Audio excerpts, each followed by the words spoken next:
Yo, what's up guys? Today I want to talk about one of the best Druid leveling builds for Diablo 4 Season 10. And it is a Werewolf companion build, or a Werewolf zoo build. Now coming into Season 10, Shred has been gigabuffed. This is our main core ability. It already had good damage, good speed, good mobility, dashes. You could get around the screen really fast with this. And now the damage has been pretty much doubled. You can see all 3 attacks have been doubled. So this is going to be incredible in Season 10. And we combine it with companions because they synergize really well with the build. The Poison Creeper gives us good AoE, good poison, and just general good clear. And we have the wolves, which we can turn into werewolves. So we have this werewolf wolf pack at all times. Now on top of that, summons have been buffed. So the chaos perk that we're getting in Season 10, Savagery, has been buffed as well, up to 80%. And to top it off, with the changes to the Wild Rage aspect, we can reset the cooldowns on our companion skills by 5 seconds. So this build is going to be wild in Season 10, and it's going to be amazing for leveling. So let's get straight into it, starting with the skill tree. Okay, so starting with the skill tree, from the top, we start with the Werewolf ability, Claw. Now Claw, we just put 1 point in here because we don't care about the damage. We use this to regenerate Spirit. Now we keep this one because it keeps us in Werewolf form. So any of the buffs we would get for being in Werewolf form, we keep them. So 1, 1, and then 1 point in Fierce for a bit of damage over time. We go down into Shred, our main damage dealer, and our main mobility. We go 5 out of 5 there, 1 point into Enhanced, and then 1 point into Primal to give us an extra dash and 30% crit. We put 3 points into this ability here to the side for 12% movement speed in Werewolf form, which persists after leaving for 3 seconds. That means that when we're doing stuff like this, we're still gaining the movement speed. Coming down, we put 3 points into Ancestral Fortitude for defenses. We come into the Companion skill, and we're basically taking everything here but the Ravens. Now, there's a reason we're not taking the Ravens. It's because we have a really good way to use this ability here, the poison from rabies. We have a really good way to use this, and then with our wolves we can spread this, which we'll talk about when we talk about the skills and the gear. So because that's so good in this build, we leave out the Ravens. If you really want them, you can switch that around, but I think it works better without. So here we go, 5 points into wolves, which we turn into werewolves. We go 1 point into wolf pack, and then we go 1 point into brutal. When you crit strike, your wolves gain attack speed. We come down into the poison creeper, 5 out of 5. 1 point into Enhanced and 1 point into Ferocious, so that the poison duration is increased. We go 3 points into Clarity. After casting Companion, your next core skill or Wrath damage and crit strike are increased. Core skill is of course Shred, so this is just empowering our Shred. We go 3 points into Feral for increased damage. We go 3 points into Call of the Wild for Companion skills, deal 36% increased damage. Now what you'll notice when you play this is Poison Creeper is incredible AoE damage. It spreads all around. And then the wolves are really good single target, and bosses and elites. You just press the button and the wolves just pounce on the enemy and do tons of damage. We leave off these two just because we don't need them in this build. Coming down to here, we go for, of course, rabies. This is huge damage, poison, and our wolves help spread this. So when you're moving through a map, when you're moving through mobs, you can just keep moving because stuff just keeps spreading around you. You go 5 points in there, 1 point in there, and 1 point into Savage. So the poison damage is 4 seconds instead of 6, which means, the damage will tick through faster. And then this poison cluster here, you want to go 3, 3. So 3 points into Toxic Claws and 3 points into Envenom. You and your companions gain 30% crit strike damage against poisoned enemies. And with stuff like this and Poison Creeper, everything to be poisoned all of the time.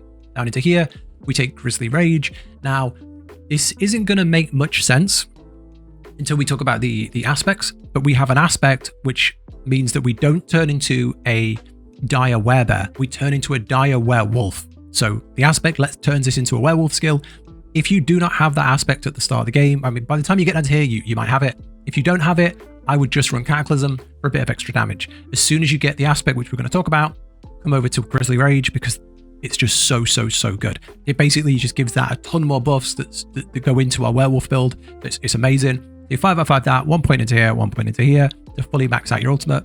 You want to put 3 points into Catastrophe, 15% increased damage after casting an ultimate, which is why it's even worth using this because you still get stuff like this. We can go 3 points into Shapeshift for increased damage, and we'll go 3 points into Heightened Senses. So when shapeshifting, you get buffs to being werebear and you get buffs to being a werewolf, and the werewolf one is 9% increased movement speed. So when you have the 9% movement speed from that, and we have the movement speed up here of 12%, this build is fast. This build is really fast. And then down here, I would go for 1 with nature. Your companion skills gain 1 additional companion and deal increased damage. Gain the passive effect of all your companions. I think this is worth it even without the ravens, but if you want to use Loopy and Ferocity to go more werewolf, you can. The beauty of this is when you hit endgame, you can go more werewolf focused and go into more of like a, rampaging werewolf poison build, or you can go into the companion build. And it's looking like the companion build are going to be very, very strong this season because the new unique and lots of the end game, chaos stuff for season 10 is lining up really well with companions. So I think this will set you up really well for a solid end game blaster. Okay, on the Spirit Hall, on the Deer, we are going with Advantageous Beast, 15% increased movement speed. This is a fast build. This is all about having mobility, having damage, having crits. So this just keeps that going. You see at the start how fast we can move through packs when we have the damage. So this works really well. On Eagle, I would take the 2 here. I would go for the Scythe Talons for increased crit strike chance. And then I would go for the Swooping Attacks for attack speed, as that builds in well with what we just said. Then for Wolf, I would go for this. Crit strike chance have a 30% chance to reset the cooldown of your companion skills. Now we already have a way to reset our cooldowns on our companion skills with the aspects we're going to talk about soon, but this gives us an additional way to reset companion skills. So with the aspect, we reduce the companions by 5-second cooldown. With this, we fully reset it. We don't have much lucky hit while leveling, but we do have like 15% here, and we'll pick some up here and there. So this will trigger a few times. Now on the snake, we would just go for this. Lucky hit, crit strikes with shapeshifting skills have a chance to heal you. There isn't much, honestly, on the snake that lines up well. I would just stick to this. I would just stick to this one. Okay, now let's talk about the aspects and the gear, and we'll use the build guide for this because it's much easier to see. So this is the guide. I'll link it down below. I'll have everything you need, skill tree, all the setups, all the new chaos things, everything like that. So on the gear, this is what I would be looking at. If I go here, we should see it better. All right, here we go. So what we're doing here on the gear is we're going for things that give us more damage, more ability to use our companion skills to further increase our clear speed, and then things that give us more movement speed. They're the things we're kind of working for here. And because this is a leveling build, the build works with none of this. If you have none of this, the build is still strong. Every one of these you can get as you level, you just get increasingly stronger. So first things first, you want to go for a two-handed weapon, and you want to get aspect of the Blood Beast.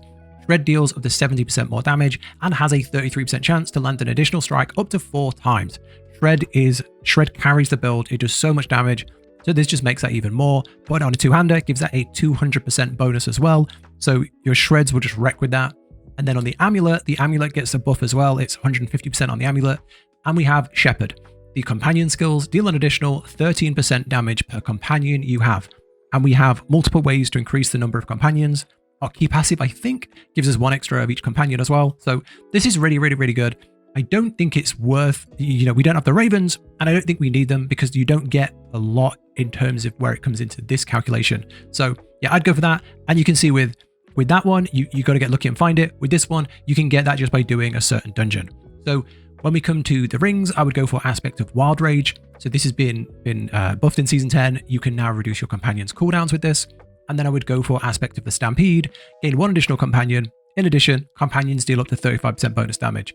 So that alone just really sets us up for tons of damage. Now, other ways we get damage would be the Dire Wolf. So Dire Wolf aspect, your Grizzly Rage now turns you into a Dire Werewolf instead of a Dire Bear.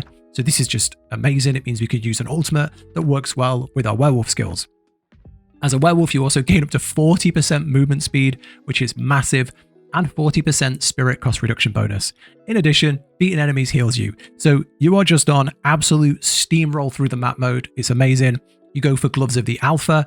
So your wolf companions and our werewolf companions, and they deal up to 140% additional damage and spread your rabies poison. So all of that damage together, and it's incredible. It really is really, really fun. And then for the other things, we go for aspect of the Rushing Wilds. Casting a companion skill, it gives you movement speed. We go for Spirit Bond. So when you would take damage, it's redirected across your companions, and your companions are invincible, which is amazing. And then finally, we go Vigorous. Damage reduction while shapeshifted into a werewolf. So like 17% less damage when you're a werewolf. You'll always be a werewolf pretty much. So yeah, that's pretty much it. And then I've put down here, before you get the Dire Wolf aspect, if you haven't got it early on, I would not get that ultimate. I'd go for the Cataclysm ultimate. And then as soon as you get this, switch over to the Grizzly Rage, as your damage will skyrocket, and it's just a lot more fun. So yeah, that's kind of the gear I'd be looking for. Now, when it comes to stats on gear, I wouldn't worry too much because this is a leveling build, so you don't need to stress too much about tempering and masterworking, but I've laid out a rough guide of what you can be looking for. Some of the big things to go for, I'll quickly mention. Ranks to companion skills on your helmet is massive. It's ranks to your wolves and your creeper. So really, really, really good. You can get ranks to Shred on your gloves. You can get ranks to Envenom, which is a really good passive on your amulet. You can get other good passives there as well, to be honest. And then you can get things like crit strike chance, crit strike damage. You can get lucky hit chance, attack speed in loads of other places. So I've lined them all out here. Mostly neck, rings, and your main weapon are where most of that's going to come from. If you do choose to masterwork your gear, you want to be going for things like core skill damage or shred. So you get core skill damage there. You can get core skill damage on your rings. You can get, where is it? You can get wolf attack speed is really good because wolf is a really good source of single target damage. You throw the wolves on. If they have good attack speed, that really does start to ramp up. You can get things like core skill damage in multiple places here. You can see amulet, ring, and gloves. And then down on the weapon, we have core skill damage as well. So all of that will just really pump out our shred.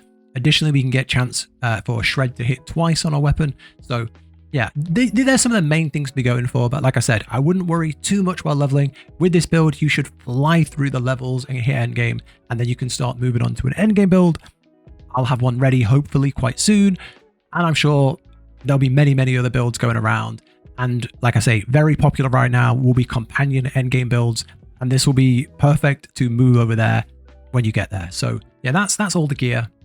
Okay, now onto the Season 10 powers. Now, obviously, this has been recorded before Season 10, so we are using a lot of estimates and guesses from the testing, but this is what I think will line up really well. If you're not aware, Chaos perks are the new Season 10 power, basically, and they are pretty similar in that you find a thing and you slot it into one of the slots. You can have one unique, and you can have 3 non-uniques. So what I've gone for here is a legendary, a rare, and then a magic. So one of each. And there is also one specific for your class. So for Druid, we have this here, Savagery. Your companion skills are altered to also be core skills, and your companions grow in size.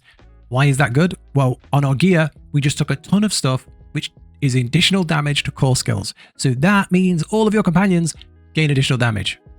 Massive. And we're talking 80% summon damage as well. This is going to be incredible when you can get it.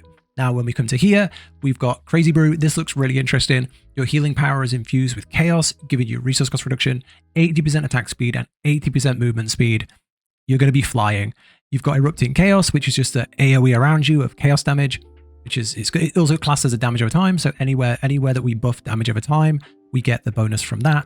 And then we have Invigorating Attacks. Every 5 seconds, your next basic generates extra max resource. Now, this is going to be good while leveling because we don't care about the damage of our basic attack. We use it to regenerate primary resource. So every 5 seconds, we get double the primary resource. We get 100% of the primary resource is amazing. So I think this is going to set you up really well for leveling. If we get in and start playing and it doesn't look like that's the case, I'll update this. So if you're watching this, 2 weeks after release and these have changed a little bit, it's because I found something better. But as of right now, this is what I would suggest.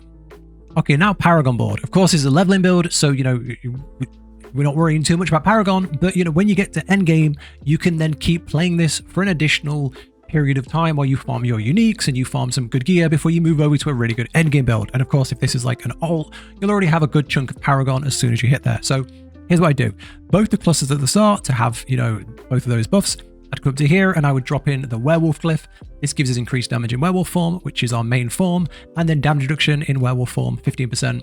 The main reason we do that is because Werewolf is the squishiest of all the forms. So this helps us stay alive a little bit longer at endgame. Get all of these and come up to the next section.